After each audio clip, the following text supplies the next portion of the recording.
So there are some, you will know this, but there are some structured PhD programs which are very much set out that you follow it a bit like a taught master's program. That's not the kind of PhD program that we're looking to implement here. This would be more in the old traditional style of you have a topic and you find a supervisor who's willing to supervise that, and then they work together in terms of moving it forward. Sorry, just giving in from you also. I think maybe Colette would be good if we can give them just a little bit of a brief understanding of what it's like to apply for a PhD in Ireland, because I don't know, maybe it's a little bit different than what we're used to as when a student applies to a master's or an undergraduate. It's a lot more independent work from the student part, so he would actually have, he or she would have to research the university and know exactly what topic they would like to research about, and find a supervisor within the school, the relevant school in the university. So there is a lot of communication between the student and this supervisor to be, if the person accepts to supervise the student. So it's a little bit of a different process. Correct me if I'm wrong. No, you're absolutely right. I'm sorry, you're just making noises. I think that certainly in my experience, it's a very important relationship because it goes on for a long period of time. So typically a full-time PhD student would be 4 years, a part-time PhD student would be a minimum of 6 years. You can do it quicker, so 3 years would be the absolute minimum for a PhD.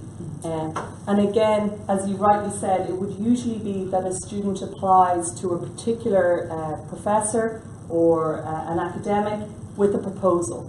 And most will look for a proposal from a potential student. So give me your proposal, what you're proposing to do. And then over a period of time we'll decide whether or not they want to work with that person.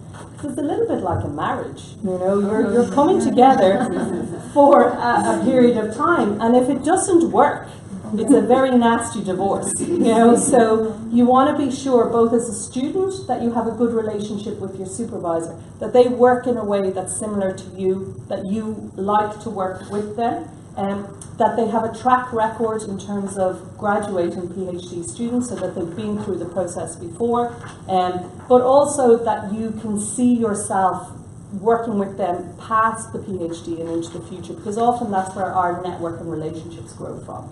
So it's very important. And I think from the academic side, you tend to see now that academic supervisors are looking at potential PhD students to understand whether or not they are likely to complete.